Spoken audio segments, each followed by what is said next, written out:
अंतर पर पिछले 38 दिन से वहां पर प्रोटेस्ट कर रहे हैं और दिल्ली पुलिस इनको बहुत सारी फैसिलिटीज दे रही है। वहां बैठे हैं जो नॉर्मली हम प्रोटेस्टर्स को नहीं देते हैं। इनके वहां जेनसेट्स हैं, टेंटेज था, पानी की सुविधा थी और ये रेस्टर्स लगातार वहां बैठे भी नहीं हुए थे। ये लोग आते थे, जाते थे और इनके कुछ शुभचिंतक कह लो या एसोसिएट्स कह लो, वो बैठे होते थे। तो ये सब चल रहा था। हम भी इनको फैसिलिटेट्स जो भी ये कह रहे थे वो फैसिलिटीज दे रहे थे। लेकिन 23 मई को जब इन्होंने कैंडल मार्च का आह्वान किया तब भी हमने इनके साथ काफी बातचीत की और इनको कहा कि ये हाई सिक्योरिटी जोन है और कोई भी लॉ एंड ऑर्डर एजेंसी है, कोई भी एजेंसी सिक्योरिटी को देखते हुए, लॉ एंड ऑर्डर को देखते हुए इन रूट्स के ऊपर कोई भी प्रोटेस्ट अलाउ नहीं कर सकती। लेकिन उसके बाद भी ये अडिग रहे। फिर इनके साथ काफी बातचीत करने के बाद हमने वह भी करवाया इनके साथ, वह भी संपन्न हुआ, शांतिपूर्ण संपन्न हुआ। लेकिन कल एक बहुत ही इंपॉर्टेंट दिन था हमारे लॉ एंड ऑर्डर को लेकर। वहां पर हमारा कल के दिन जो टाइम और दिन था, टाइम भी हमारा बहुत ही इंपॉर्टेंट था। उसी दिन हमारी संसद का इनॉग्रेशन था, नई संसद का।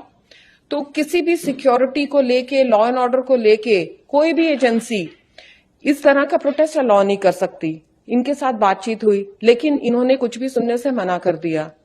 तो उसके बावजूद जब इन्होंने ऐसा करने की कोशिश की तो इनको डिटेन करना पड़ा।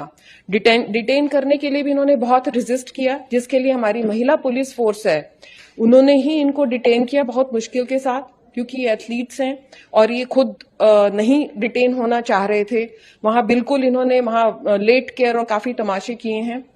तो उसके बावजूद हमारी वुमेन फोर्स है, उन्होंने इनको डिटेन किया और शाम तक इनको रिलीज भी कर दिया गया। सोशल मीडिया पे और बाकी जगह भी एक ऐसी बात देश के जो खिलाड़ी थी बहुत सख्ती बढ़ती रही है। इसमें सख्ती कोई नहीं। जैसे मैंने कहा कि 38 दिन से ये लोग यहाँ बैठे हुए हैं और डिस्पाइट दैट हम उनको सब फैसिलिटीज दे रहे हैं। लेकिन जब कल का दिन हमारे लिए इतना महत्वपूर्ण था, हमारी नई पार्लियामेंट थी, हमारे टाइमिंग और दिन दोनों ही बहुत इंपॉर्टेंट थे लॉ एंड ऑर्डर को लेके, तो उस समय ये करना बहुत ही गलत था और हमने काफी शांतिपूर्ण तरीके से इनको डिटेन किया है। वुमेन पुलिस ने किया है, वुमेन रेसलर्स को, और सूर्यास्त से पहले इनको रिलीज भी किया है।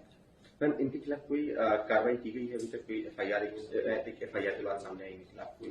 वह हमारी नई दिल्ली डिस्ट्रिक्ट है, वह इसके ऊपर जो भी कानूनी कार्यवाही होगी वो लेंगे। हमारी जितनी भी लॉ एंड ऑर्डर एजेंसी की होने के नाते सिक्योरिटी और चीजों से रिलेटेड जितनी भी उन्होंने हमारी शर्तें थी उनके ऊपर बिल्कुल उन्होंने काम नहीं किया है, माने नहीं है।